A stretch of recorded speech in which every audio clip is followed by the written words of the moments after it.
안녕하세요. 노동법의 든든한 동반자 민승기 농사입니다. 실업급여, 부정수급. 지난 영상들에서 개인의 실수나 혹은 욕심 때문에 발생하는 경우들을 많이 다루었는데요. 오늘은 조금 더 무거운 주제를 이야기해볼까 합니다. 바로 사업주가 연루된 이른바 실업급여 공모 사건입니다. 상담을 하다 보면 많은 대표님들이 궁금해하십니다. 다른 회사들은 어떻게 됐나요? 직원이 사정이 딱해서 도와준 건데 이게 그렇게 큰 문제가 되나요? 네, 정말 큰 문제가 될 수 있습니다. 좋은 게 좋은 거지라는 생각으로 해준 작은 배려가 어떻게 수천만 원의 벌금과 형사처벌이라는 칼날이 되어 사업 전체를 위협하게 되는지 오늘 실제 사례들을 통해 그 처벌 내용과 현실을 낱낱이 보여드리겠습니다. 먼저 사업주는 대체 언제부터 공범이 되는 걸까요? 많은 대표님들이 직원이 알아서 한 일이라고 생각하시지만 노동청이 공모를 판단하는 기준은 아주 명확합니다. 사업주의 특정 행위가 들어가는 바로 그 순간 대표님은 더 이상 방관자가 아니라 사건의 중심 인물이 됩니다. 가장 대표적인 사례가 바로 허위 이직 확인서입니다. 첫 번째 사례 보시죠. 사장님, 잠깐만 일한 걸로만 처리해 주시면 안 될까요? 너가 부탁하니까 해줄게.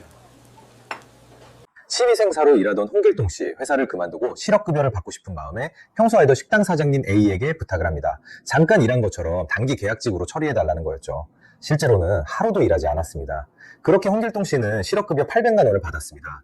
그런데 노동청에서 이걸 이상하게 본 겁니다. 취미생사가 왜 갑자기 식당에서 일했을까? 결국 조사가 시작됐죠. 홍길동 씨와 사장님 A는 당연히 식당에서 일한 게 맞다고 주장했습니다. 하지만 두 사람의 주장에는 어떤 증거도 없었습니다. 그냥 말뿐이었죠. 반면 노동청은 홍길동 씨의 교통카드와 신용카드 내역을 확인했고 일했다고 주장하는 시간에 전혀 다른 지역에 있었다는 사실을 밝혀냈습니다. 결과는 어떻게 됐을까요? 부정수급의 800만 원에 추가 징수금 2,400만 원, 총 3,200만 원을 두 사람이 함께 물어내라는 통보를 받았습니다. 여기서 끝이 아닙니다. 사건은 검찰로 넘어갔고 홍길동 씨는 벌금 700만 원, 사장님 A는 벌금 800만 원을 선고받았습니다. 여기서 중요한 점은 사장님 A가 공모 혐의를 받은 이유가 4대 보험 허위가입 때문이 아니라는 겁니다. 일하지 않은 홍길동 씨의 이직 확인서를 허위로 써준 것, 바로 이 서류 한 장이 공모의 결정적 증거가 된 겁니다. 두 번째 사례는 더 흔하게 일어나는 일입니다. 실업급여 받게 권고사직으로 처리해주세요. 바로 자진퇴사를 권고사직으로 처리해주는 경우죠. 홍길동 씨가 개인 사정으로 퇴사하면서 사장님 B에게 부탁합니다. 대표님, 저 권고사직으로 처리해주시면 안 될까요?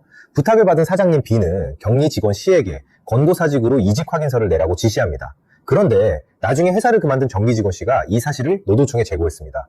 홍길동 씨와 사장님 B는 입을 맞췄습니다. 권고사직이 맞다고 끝까지 주장하기로 한 거죠. 하지만 근로감독관이 권고사직 사유를 묻자 두 사람의 말이 엇갈리기 시작합니다.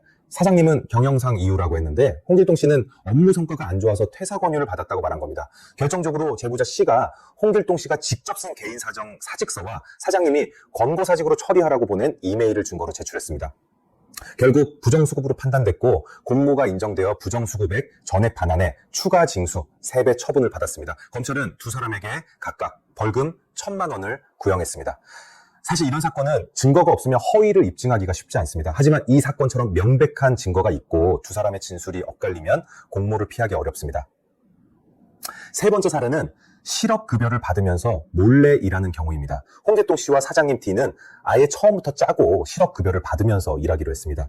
홍길동 씨는 3회차 실업 인정을 회사 컴퓨터로 신청했습니다. 그리고 5개월 뒤 노동청에서 연락이 왔습니다. IP 중복으로 부정수급 조사를 하겠다는 통보였죠. 홍길동 씨는 당연히 일한 적 없다고 잡아댔습니다. 하지만 사장님이 홍길동 부모님께 월급을 보낸 계좌 내역이 단련됐고 핸드폰 기지국과 교통카드 기록상 출퇴근한 사실이 모두 확인됐습니다. 두 사람은 공모범으로 묶여 부정수급액 반환과 추가 징수 3배의 연대 책임을 지게 됐고 검찰은 사안이 매우 중대하다고 판단해서 두 사람에게 각각 1,200만 원의 벌금형을 처분했습니다. 노동청은 매년 수급자의 실업인정 IP와 회사 IP가 겹치는지 점검합니다. 이처럼 같은 회사에서 실업급여를 신청하고 계속 일하는 것은 다른 사건에 비해 형사처벌이 훨씬 엄격하다는 점 명심하셔야 합니다. 마지막 네 번째 사례입니다. 이 경우는 정말 안타까운 사건입니다. 홍길동 씨가 실업급여를 받던 중 아르바이트를 구해서 편의점에서 일하게 됐습니다. 사장님에게 저 실업급여 받고 있으니 신고하지 말아주세요 라고 부탁했고 사장님은 월급을 현금으로 주기로 했습니다. 그런데 6개월 뒤 사장님이 경비 처리를 위해 국세청에 홍길동 씨의 임금을 신고하면서 부정수급이 적발됐습니다. 문제는 여기서부터입니다. 임금 신고 사실을 안 홍길동 씨가 사장님에게 다시 부탁해서 임금 신고를 취소했고 두 사람 모두 노동청 조사에서 일한 적이 없다고 거짓 진술을 한 겁니다. 원래 이 사건은 사장님이 임금 신고를 했기 때문에 공모 사건으로 가지 않을 수도 있었습니다. 하지만 부정수급을 피하려고 임금 신고를 취소하고 거짓말을 한 것이 오히려 두 사람을 공모라는 더 큰 죄로 엮어버린 겁니다. 오늘 보신 것처럼 사업주 공모 정황은 사건마다 정말 다릅니다. 하지만 핵심은 같습니다. 거짓말은 결국 더 큰 거짓말을 낳고 상황을 최악으로 몰고 간다는 겁니다. 논리적이지 않은 진술만으로 공모 정황을 부인하는 것은 전혀 의미가 없습니다. 직원의 안타까운 사정, 인간적인 관계 때문에 행한 작은 배려가 결국 사업주와 직원 모두를 범죄자로 만들 수 있다는 사실을 반드시 기억하셔야 합니다.